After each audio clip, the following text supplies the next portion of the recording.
In Hollywood, the spotlight has never been a shield for black female stars at the height of their fame. If anything, it has often been a beautifully disguised trap, one that once entered is nearly impossible to escape.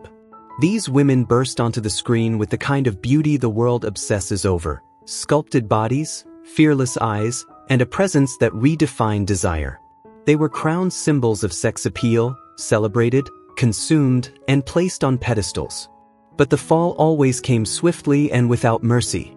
Some collapsed on stage, leaving stunned audiences in haunting silence. Others were pulled into addiction before they ever had the chance to grow into themselves. Some made history with a single unforgettable role, only to spend a lifetime imprisoned by it. The stories ahead are not just about glamour or stardom. They are about survival through years of exploitation, isolation, and erasure. 13 of the most mesmerizing women Hollywood has ever known. Women who were pushed to their limits, discarded when they no longer fit the fantasy, and left standing at the edges of the very spotlight they once owned. Their beauty could not protect them. Fame could not save them.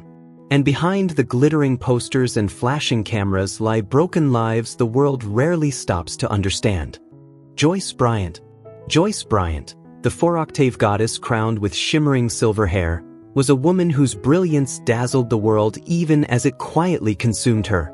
Behind the blinding stage lights, applause wasn't the only sound that followed her. There was also the cold, steady whisper of fate. Step past the velvet curtain, and the truth comes into focus. Joyce Bryant possessed one of the rarest voices in American music, a staggering 4-octave range that shook the mid-20th century light music scene. The press chased her relentlessly. Nightclubs fought for her presence.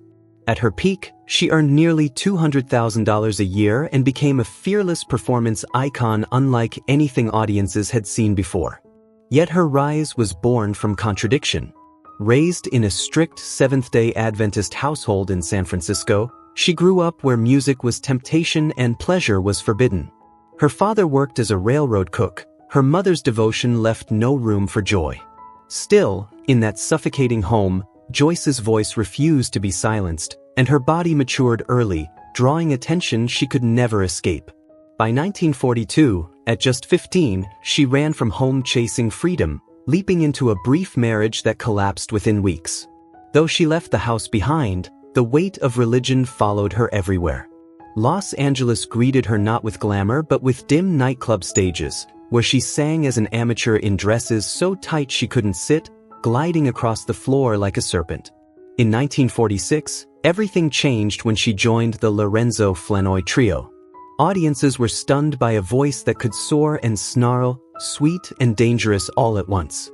The press crowned her the Black Marilyn Monroe, and crowds packed clubs to watch her silver-sprayed hair glow under the lights like liquid metal. From 1952 to 1955, Joyce Bryant ruled her era. Songs like Love for Sale and Drunk with Love were banned from radio for being too provocative, only fueling her legend.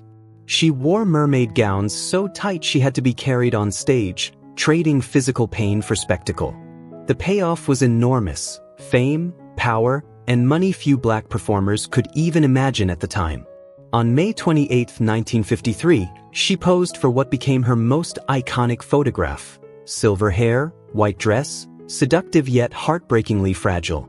A year later, she broke barriers as one of the first black singers to perform at Washington, D.C.'s Casino Royale, openly defying Jim Crow. The backlash was violent. The Ku Klux Klan burned effigies outside the venue.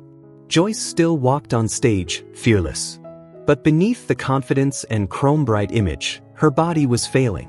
Harsh chemicals from constant hair dye burned her scalp and left her hair falling out in patches.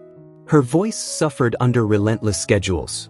Doctors, pressured by managers, sprayed cocaine on her throat to numb the pain, ignoring the danger of addiction. Hollywood doors stayed shut because of her skin color, despite repeated auditions. Torn between the sensual world that adored her and the religious guilt planted in childhood, Joyce lived in non-stop inner conflict. Then, in late November 1955, at the very height of her fame, she disappeared. Joyce enrolled at Oakwood College in Huntsville, Alabama, renouncing her former life as sinful indulgence and choosing faith over fortune. She walked away from $200,000 a year without hesitation, shocking the entire industry. In the years that followed, Joyce returned to music, but as a different woman. Beginning in 1965, she pursued classical opera, performing with the New York City Opera and on stages across Italy, France, and Vienna.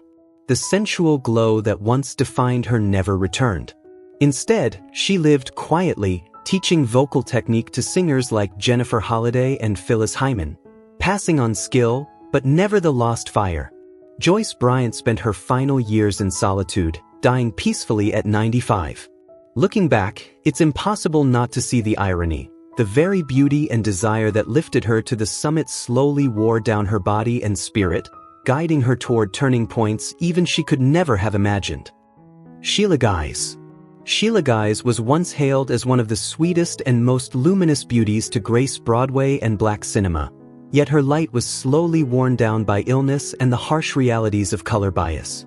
A standout figure of mid-20th century film and theater, she possessed a rare, velvety voice and an effortless grace that left lasting impressions across movies, television, studio albums, and critically praised stage roles. Her life unfolded like a beautiful melody, one constantly interrupted before it could fully soar. Born in Mississippi as Ada Duzel Guise, Sheila's early years were marked by instability. Her parents separated before she could truly know family life, and she was raised by her grandparents in Scott County. With her gentle features, slim frame, and girl-next-door charm, she had a softness that instantly drew people in. In 1945, at just 20 years old, she followed her father to New York City, scraping by with small jobs near Harlem's Apollo Theater. Her days passed surrounded by jazz rhythms and the footsteps of dreamers, slowly shaping her own hopes for the stage. Her breakthrough arrived after winning a talent contest at Detroit's Club Zombie. Suddenly, auditions followed, and doors began to open. In 1947, Sheila appeared in Boy, What a Girl, followed by Sepia Cinderella and Miracle in Harlem in 1948. Audiences remembered her sweet face, gentle eyes, and inviting voice. Critics compared her to the great black beauty icons of the era, yet Hollywood's opportunities never matched her promise. She was visible enough to be admired, but not enough to be fully embraced. Offstage, her personal life proved just as turbulent. In the mid-1940s, she married Shelby Irving Miller, a union that ended after 2 years and left her raising a young daughter, Sheila Crystal, alone. The wounds lingered. Soon after, she entered a second marriage with Kenneth Davis, a white dancer she met during Finian's Rainbow on Broadway in 1947. They married in Philadelphia and settled in the Bronx, but the seemingly joyful union quickly turned into a nightmare. In February 1952, Jet magazine exposed the marriage to intense public scrutiny, turning her private life into a symbol of racial controversy. Under mounting pressure, her husband forbade her from acting. The marriage collapsed in 1954. The stage became her only refuge. Between 1949 and 1950, her performance in Lost in the Stars earned her the Outer Circle Critics Award. She continued appearing on television, including an Emmy-nominated role in The Green Pastures in 1957, and released the album This Is Sheila in 1958. Detroit even honored her with a day in her name, a rare acknowledgement of talent so often overshadowed. Tragedy struck again in 1953, just after she accepted a major Broadway role in Mile High. A severe stomach ulcer left her bedridden. Her daughter was the one who found her. Painful surgeries followed, her body weakened, and her career was halted for months. The coveted role slipped away, and the stage drifted farther out of reach. From then on, Hollywood offered only minor parts. As colorism quietly closed doors she was never allowed to reopen. In 1958, Sheila married for the third time, to Joseph Jackson, a New York sanitation worker. They had 2 more children, Deidre and Michael. For a brief moment, family life brought peace, until devastation returned when Michael died at just 3 years old. In her later years, Sheila lived quietly, fading into obscurity as Alzheimer's slowly erased her memories. The glow that once defined her disappeared, leaving behind a woman with a brilliant yet unfinished legacy.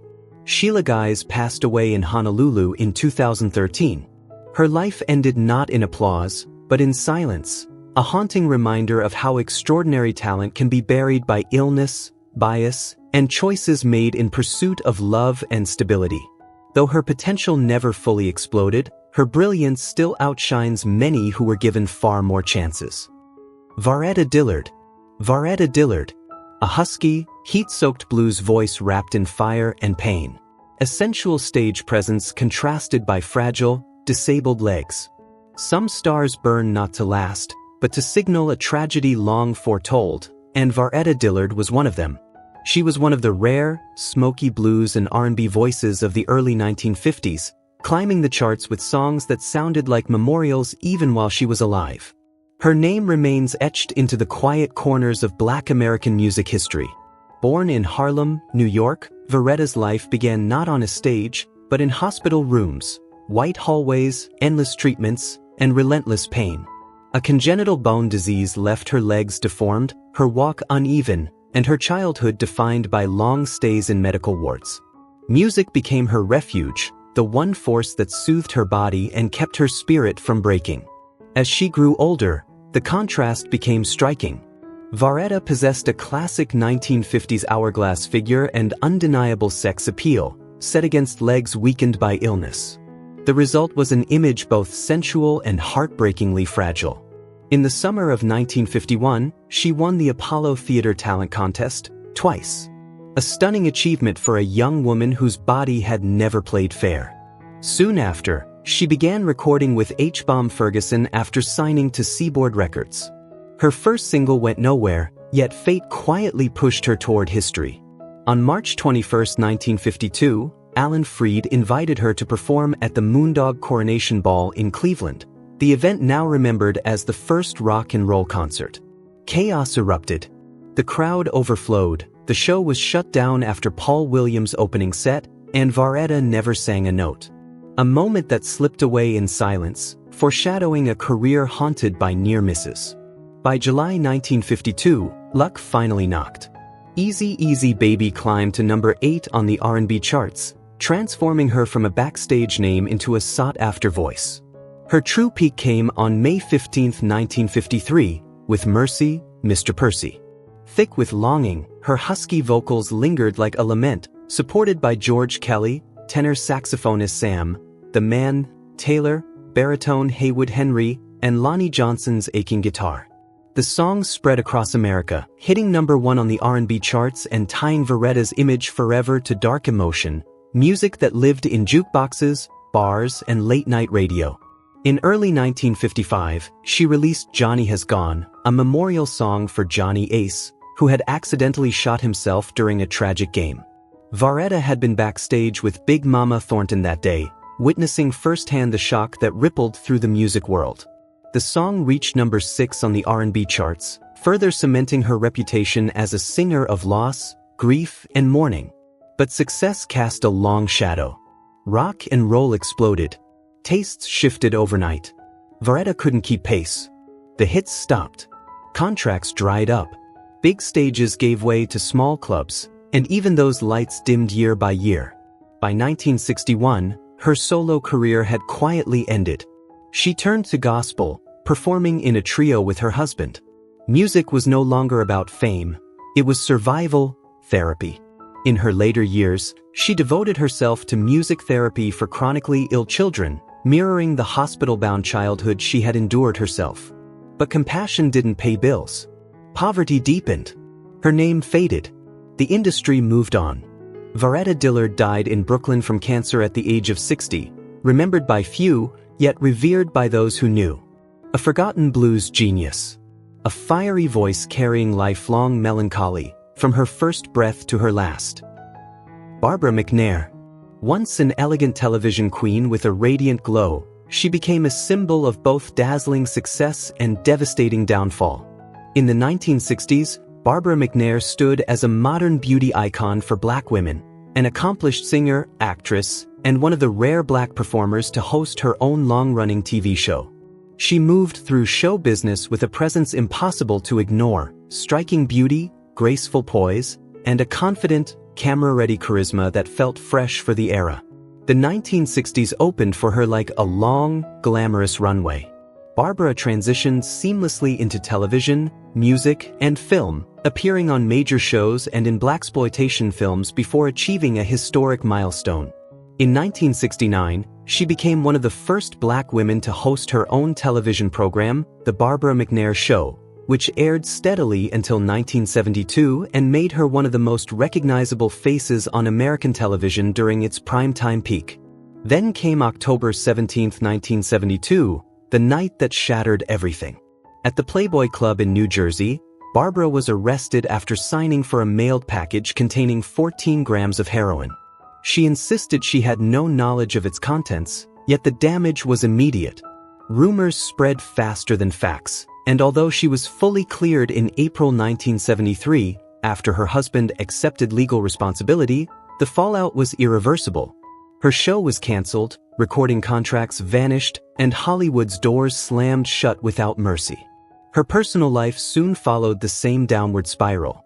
Her first marriage to Jack Rafferty ended quietly in 1971. In July 1972, she married Rick Manzi, a Chicago businessman with shadowy connections, hoping for a fresh start. They settled near the Sahara Hotel in Las Vegas, but peace never came. In the early hours of December 15, 1976, Manzi was found dead in their home, semi-nude, surrounded by needles, with no signs of forced entry or struggle. The murder remained unsolved, tangled in rumors of mafia ties and underworld dealings, dragging Barbara into a relentless storm of suspicion and interrogation. Tragedy piled relentlessly on top of tragedy. Her mother died in August 1976. Less than a year later, her mother-in-law passed away. In 1979, her father died as well. The emotional and financial toll was crushing. Though resilient, Barbara struggled to rebuild. A later marriage ended in betrayal, and by 1987 she filed for bankruptcy, burdened with nearly $500,000 in debt, an unimaginable contrast to her golden television years. Her final marriage, to Charles Blee in 2006, brought stability, but her body was already failing her. A 7-year battle with throat cancer slowly stole her voice, the very instrument that once defined her brilliance. Barbara McNair died in Los Angeles at age 73, her beauty and legacy forever marked by fame, scandal, loss, and quiet endurance. A star who once ruled the screen, undone not by lack of talent, but by a cruel chain of events that left fans heartbroken. Marpessa Dawn. Fragile, luminous, and unforgettable, Marpessa Dawn was a rare beauty shaped by fate and ultimately buried by it. She stunned the film world when she embodied Eurydice in Black Orpheus, the poetic masterpiece that won the Palme d'Or, the Academy Award for Best Foreign Language Film, and a Golden Globe. With a single role, she became a global icon, her face etched into cinema history. Born of American and Filipino heritage, Marpessa possessed a delicate, mixed beauty that defied easy definition. At a young age, she left the United States for England, surviving on small television roles and cheap rented rooms. By 1953, she drifted to France, working as a nanny by day while singing and dancing in modest nightclubs at night. It was there she met Marcel Camus, the man who would alter the course of her life forever. In 1958, at just 24 years old, Marpessa was chosen to play Eurydice in Black Orpheus. Set against the blazing heat of Rio de Janeiro's carnival, its pounding drums, steep hillside favelas, and tragic romance, the film demanded both innocence and intensity. When it premiered in 1959, Marpessa appeared on screen with wide, searching eyes and a slender frame radiating quiet strength. The bossa nova melodies of Tom Jobim and Louise Bonfa, especially Manha de Carnival, wrapped around her image, turning her into a dream shared by audiences around the world. Success came swiftly and overwhelmingly. Black Orpheus conquered Cannes in 1959 and claimed Oscar glory in 1960.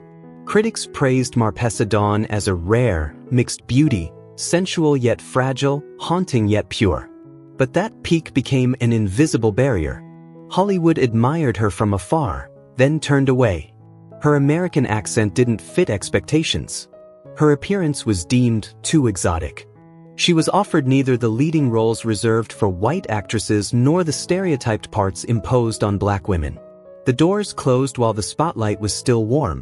In 1959, Marpessa married Marcel Camus, hoping for stability. Instead, the marriage quickly unraveled. Camus left her for another woman, abandoning Marpessa in Europe and pushing her even farther from the heart of American cinema. She remained in France, taking minor film and television roles. She toured extensively in Chérie Noire, a stage comedy that traveled for 7 years across France, Belgium, Switzerland, Tunisia, Algeria, and Morocco. In 1969, she appeared in Jardins de Dieu alongside Delphine Seyrig, but the magic never returned. As time passed, her life slipped quietly into hardship. Marpessa raised 5 children, surviving on small roles and exhausting, low-paid tours. The worldwide fame of Eurydice brought her no lasting financial security. She lived in France like an exile, not by choice, but because there was no path back. In July 2008, she learned that Breno Mello, her on-screen Orpheus, had died of a heart attack. Just 42 days later, Marpessa Dawn herself passed away in Paris from the same cause, at the age of 74. The two lovers bound forever by one of cinema's most tragic romances left the world almost together, in haunting symmetry. Marpessa Dawn died in poverty, leaving behind a cruel paradox. The role that lifted her to the heights of world cinema also sealed her fate, burying her career beneath its brilliance.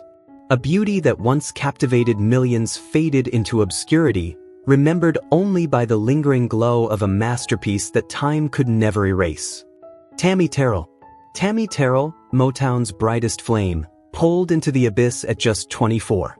She was the label's golden girl, the rare voice that blended effortlessly with Marvin Gaye, creating duets so electric they defined the sound of the 1960s. With her radiant smile, graceful beauty, and soft yet soulful voice, Tammy lit up every stage she stepped onto. She was sensual yet innocent, magnetic yet warm, a face and sound America instantly fell in love with. But behind the glow was a life quietly unraveling. In 1962, at only 17, Tammy joined her first major tour with James Brown. What should have been a gateway to stardom instead became the beginning of fear. Behind the curtains, she endured brutal physical abuse that shattered her sense of safety and left wounds no spotlight could expose. The glamorous image she presented to the world became a fragile mask, hiding a soul already deeply scarred. The cycle continued. From 1965 to 1967, Tammy became trapped in another violent relationship, this time with David Ruffin of The Temptations. Her life turned into a nightmare of repeated assaults. Hammers, motorcycle helmets, even machetes became symbols of terror pressed against her delicate frame. The violence didn't just bruise her body, it slowly eroded her spirit. The beauty the public adored now lived in constant defense, bracing for the next blow. And yet, her career soared. Her duets with Marvin Gaye ignited non-stop hits, captivating the nation. In 1967, Ain't No Mountain High Enough dominated the airwaves, sealing Tammy's status as a Motown icon. To the world, she was vibrant, joyful, unstoppable. No one suspected that beneath the elegance, her body was quietly collapsing from within. Then came October 14, 1967. On stage at Hampton, Sydney College in Virginia, Tammy suddenly collapsed into Marvin Gaye's arms while performing Your Precious Love. It wasn't exhaustion or emotion, it was a violent migraine ripping through her consciousness. Doctors soon delivered devastating news: a malignant brain tumor, a sealed death sentence. From 1967 to 1970, her health deteriorated rapidly. Surgery after surgery, 8 in total, each bringing hope, then heartbreak. Her vision blurred, then disappeared. Her weight dropped dramatically. Her once luminous face grew gaunt, her hair thinning with every operation. The woman who once mesmerized America became a fragile figure confined to hospital beds. On March 16, 1970, Tammy Terrell died in Philadelphia at just 24 years old. Her death left an emptiness that could never be filled. Marvin Gaye spiraled into years of depression, retreating into silence and substance abuse. In 1971, What's Going On emerged, not just as an album, but as a quiet cry of grief that never fully healed. Looking back, Tammy Terrell's life feels unbearably cruel, like fate never gave her a chance to escape. All that remains is a shining name etched into Motown history, forever wrapped in brilliance, heartbreak, and unspoken pain. Esther Phillips. Sensual R&B prodigy. A voice born from pain, and a childhood swallowed by fame. Known early on as Little Esther, she stunned the world with a #1 hit at just 14, her voice powerful enough to still a room after only a few notes. She wasn't just talented, she was a rare vessel of raw, aching emotion in black music. Her story began like a dream drenched in spotlight, but it slowly unraveled into shadow. Esther's beauty was never about makeup or image. Her sensuality lived in her voice, husky, warm, smoky, carrying the weight of sleepless nights and unspoken sorrow. When she sang, you didn't just hear a song, you felt the exhaustion of a life lived too fast. By the early 1950s, while girls her age sat behind school desks, Esther was living on stages and tour buses, surrounded by adults and stripped of anything resembling childhood. Success arrived brutally fast. By 1954, the pressure was relentless. Constant travel, endless performances, no escape. In that world, heroin appeared as a false savior. What began as a way to survive grueling schedules slowly became the only thing holding her upright. Her body grew thinner, her eyes more hollow, yet on stage her voice still poured out emotion like a flood. Every note sounded like someone who had already lived too long inside pain. The years that followed became a punishing cycle: rehab, relapse, retreat, return. Each comeback felt heavier than the last. Her voice grew rougher, deeper, more wounded, but also more honest. Audiences no longer heard technique, they heard memories, lonely nights, broken promises, and the terror of being left behind. By the early 1970s, fate seemed to offer a way out. In 1972, Home Is Where the Hatred Is From a Whisper to a Scream earned her a Grammy nomination. That song wasn't a performance, it was a confession, laying bare a home haunted by addiction and despair. 3 years later, in 1975, she climbed the charts again with What a Difference a Day Makes, brushing the peak she once touched as a teenager. But the demons never truly left. Behind the stage lights, her body began to fail. Her voice lost endurance, her health collapsed, and her appearances grew shorter, more fragile. Years of abuse quietly destroyed her liver and kidneys, exacting their final toll. On August 7, 1984, in Los Angeles, Esther Phillips died at just 48 from organ failure. All that remains are the recordings, where that husky voice still lingers, sensual in the most painful way. Fame came too early, opening doors that quietly locked behind her. Her life became an endless battle with herself, and her voice tells that story forever. Mary Wells. Mary Wells. Motown's radiant superstar who conquered America with My Guy, and lost everything after daring to walk away. Mary Wells was Motown's very first true superstar, the young woman who helped carry black voices straight into mainstream America. With the smash hit My Guy, she became an idol of a generation. Her youthful face, bright smile, and tender, honey-sweet voice were etched permanently into the memory of the early 1960s. When Mary Wells first appeared, she felt like a fresh breeze sweeping through the industry. Slender, elegant, eyes glowing with quiet confidence, she commanded attention the moment she stepped on stage. Her voice, soft, warm, and perfectly rounded, was unforgettable after a single listen. Motown immediately recognized her as the ideal image to break barriers and dominate the charts. Endless tours followed. Day and night recording sessions became routine. In 1964, My Guy exploded across America. Mary Wells was everywhere: radio, television, magazine covers, the top of the charts. She was hailed as Motown's golden face, a guaranteed source of fame and fortune. But at just 21 years old, while the spotlight still burned fiercely, Wells made a decision that would alter her destiny forever. On January 1, 1965, she sued Motown to escape a contract she had signed as a minor. Legally, she won. But outside the courtroom, an invisible wall rose overnight. The industry quietly turned its back. Invitations slowed. Major labels grew cautious. Her once celebrated name suddenly became complicated. Mary Wells walked away seeking freedom, but the road ahead proved far colder than she ever imagined. Her new recordings failed to generate buzz. The glow faded quickly, like makeup wiped away after a long night on stage. Her once radiant appearance grew fragile. Her body thinned. Her eyes carried exhaustion. She clung to performing, trying desperately to preserve the image of her golden era, but the crowds no longer waited the way they once had. A 2-pack-a-day smoking habit silently took its toll. Then, in 1990, came the devastating blow: throat cancer. The disease didn't just threaten her life, it attacked the very thing she cherished most. Her voice weakened, then slowly disappeared. The woman who had lived through music was forced to learn silence. Surgery after surgery followed. Hospital bills mounted. With no health insurance, her savings vanished. The fall was relentless. Once a cultural icon, Mary Wells was evicted from her apartment and reduced to daily survival. Help eventually arrived, but too late and too briefly. Bruce Springsteen, Diana Ross, and other industry friends raised funds and appeared publicly in support. Their kindness brought warmth, but it could not reverse fate. On July 26, 1992, Mary Wells died at Kenneth Norris Jr. Cancer Hospital in Los Angeles, just 49 years old. Her life ended in illness and poverty, the cruel opposite of the young woman who once made all of America sing along to My Guy. Mary Wells' tragedy wasn't just her illness.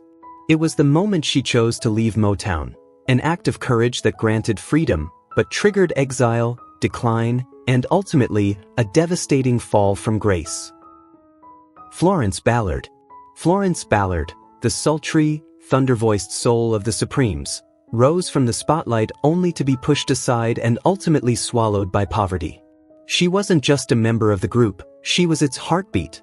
In the early days, Ballard was the lead voice, the one who gave the Supremes their sound, their attitude, and even their name. With her full, sensual presence and a voice that carried both power and ache, she once stood at the very center of Motown's golden glow. Florence entered music like someone who could ignite a stage the second she appeared. Her body was full and vibrant, her face radiant, her eyes burning with a quiet fire. On early 1960 stages, she didn't need choreography or gimmicks. She stood still, opened her mouth, and the room surrendered. That rich, resonant, emotion-soaked voice is what earned the Supremes their first real place at Motown. Even the group's name, the Supremes, came from Ballard herself, a bold declaration of where they believed they belonged. But by 1963, the color of the room began to change. Berry Gordy slowly shifted the spotlight toward Diana Ross. Her slimmer frame, polished smile, and television-friendly image made her easier to sell. Florence, despite having the stronger voice, was gradually pushed into the background. Lead parts disappeared. Positions were swapped. She was still on stage, but she was no longer seen. The transition wasn't loud or sudden. It happened quietly, steadily, like oxygen being drained from the room without a word spoken. By 1966, the pressure had become unbearable. Florence turned to alcohol to steady herself. The very traits that once made her magnetic were now used against her. Her weight became gossip. The press turned cruel. The group grew distant. Night after night, city after city, she stood under the lights watching the applause pour onto someone else. Bit by bit, it broke her spirit. On June 29, 1967, just moments before a show at the Flamingo Hotel in Las Vegas, Florence Ballard was fired from the Supremes. No warning. No discussion. No second chance. The door closed while she was still in her performance costume. What followed was the darkest chapter of her life. From 1971 to 1972, Ballard fought Motown in court for financial rights she believed were owed to her. She lost. The industry had no mercy for those it had already discarded. The woman who once commanded arenas slipped into poverty, living on welfare in a cramped Detroit apartment while raising 3 children alone. She had gone from dazzling thousands to counting coins for her next meal. Alcohol became both her refuge and her downfall. Her health collapsed under the weight of heartbreak, neglect, and despair.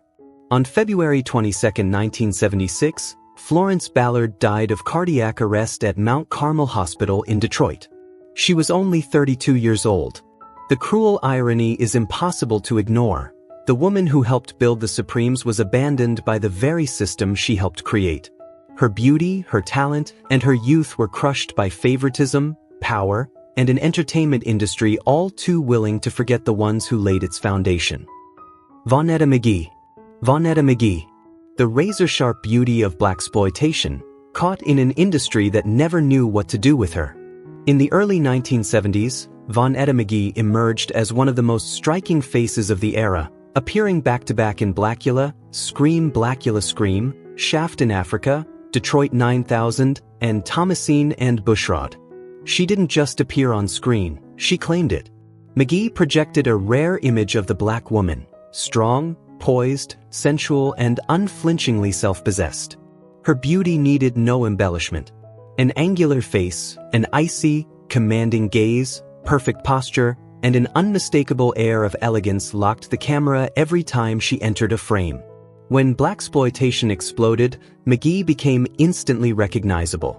By 1972, Blackula thrust her into wider view. The camera lingered. The lighting adored her.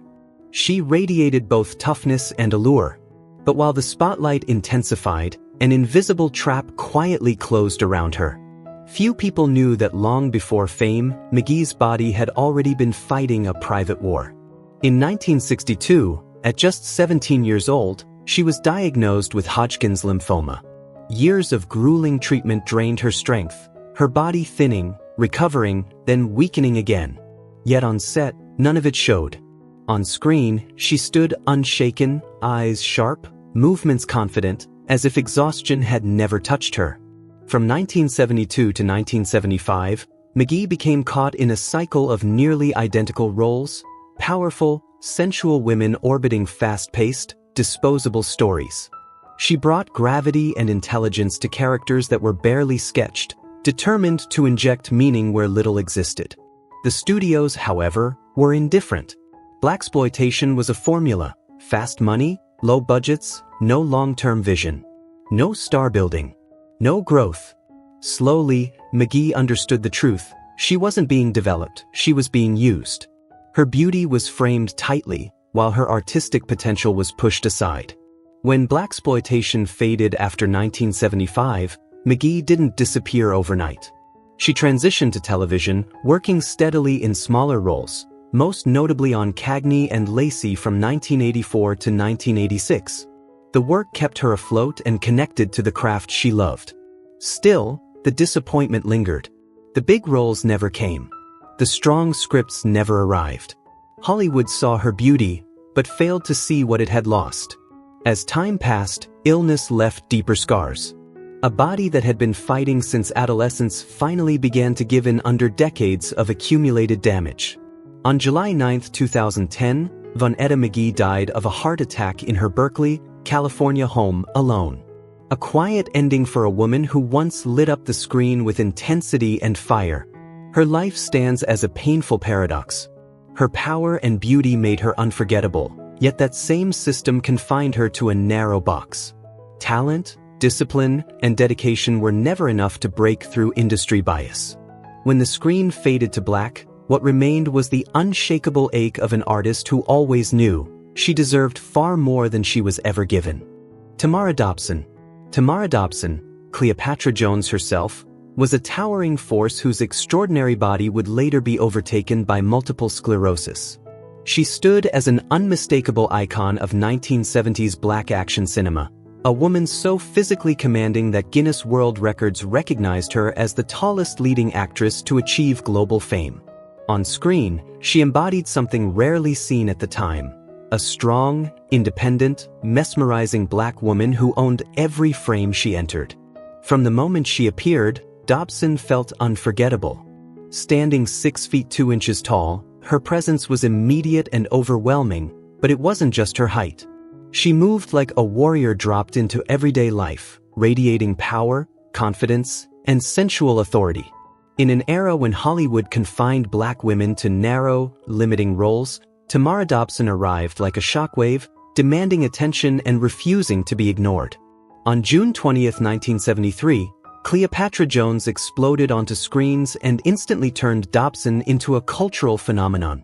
Cleopatra wasn't just stylish or fearless, she was proactive, cool, and unapologetically in control. Dobson's imposing frame became her greatest asset. Every step felt grounded, every strike carried weight and realism. Audiences saw something revolutionary, a black woman who didn't react to the world but commanded it. Independent, untouchable. The success continued with Cleopatra Jones and the Casino of Gold, released June 11, 1975. But as the glow intensified, shadows quietly followed. When black action films began fading in the late 1970s, Dobson found herself trapped by the very image that had made her famous. The towering physique that once set her apart now became a label Hollywood didn't know how to erase. Meaningful roles grew scarce. Opportunities slipped away, not suddenly, but slowly, like a door closing inch by inch, inevitable and unstoppable.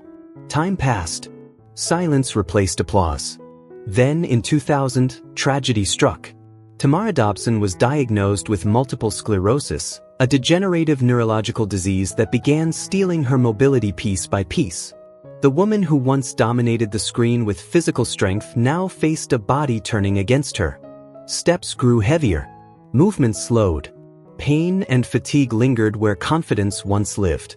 By 2004, Dobson was residing in a community care center. No bright studio lights. No rolling cameras. No roaring crowds. Just long, repetitive days marked by illness, isolation, and quiet suffering. The irony was devastating. A symbol of physical power now confined to a hospital bed, her strength reduced to memory. On October 2, 2006, Tamara Dobson passed away at the Ksich Multicare Center in Baltimore at just 59 years old, from complications related to pneumonia and multiple sclerosis. Her departure was quiet, but the echo she left behind was heavy. Once celebrated as a physical phenomenon who ruled the screen with unmatched presence, she was ultimately defeated by her own body, and by an industry that had no place for her once the spotlight moved on. Her rise was brilliant.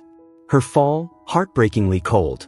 Brenda Sykes, a free-spirited beauty the screen sold short. She was one of the faces that defined 1970s cinema, first spotted on television and quickly transformed into a sensual icon. Rising through the wave of blaxploitation films, Brenda came to symbolize a bold, liberated image of black womanhood. Her arrival in the late 1960s felt sudden, almost like a warm gust of air through a closed room. It began innocently on a TV dating show, where the studio lights snapped on and her radiant smile and striking figure instantly caught Hollywood's attention. As the 1970s opened, Brenda emerged as a new screen presence, impossible to overlook, magnetic by design. Yet from that very moment, her beauty was slowly pulled into something darker. Filmmakers saw her as easy to market. Depth wasn't required. Story didn't matter. All they needed were her looks, her eyes, her daring aura. One role followed another.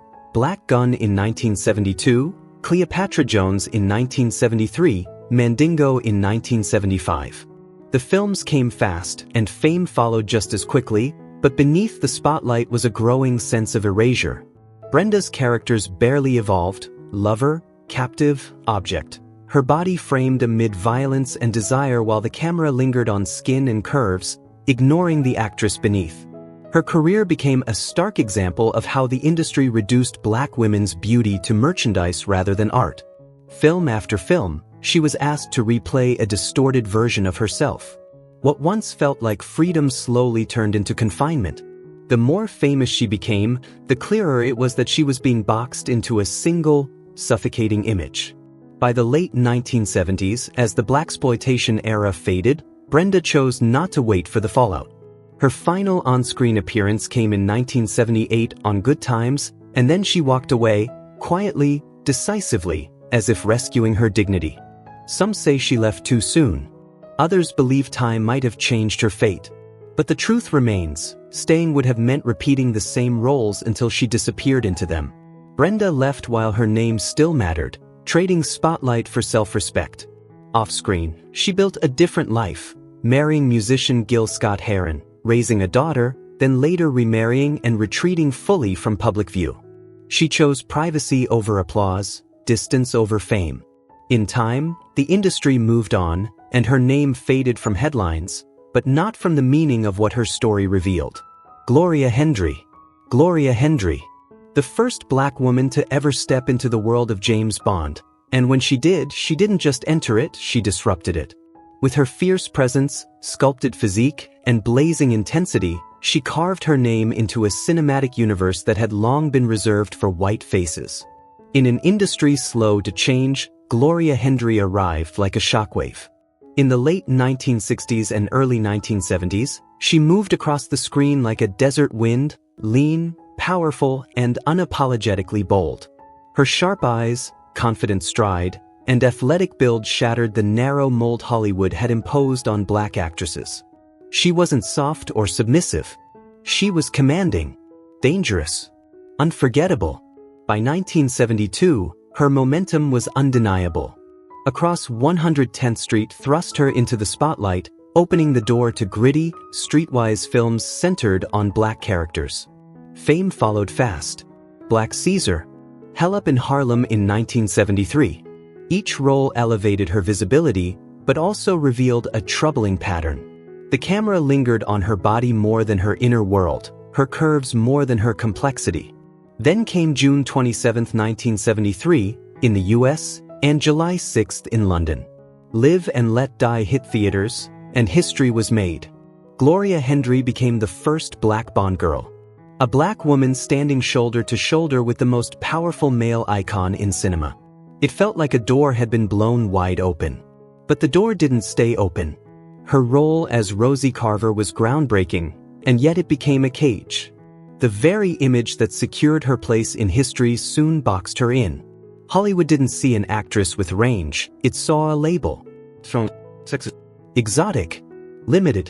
From 1973 to 1977, Gloria drifted through films that exploited the same narrow image. Black Belt Jones, Savage Sisters. The productions moved quickly, but her career did not evolve.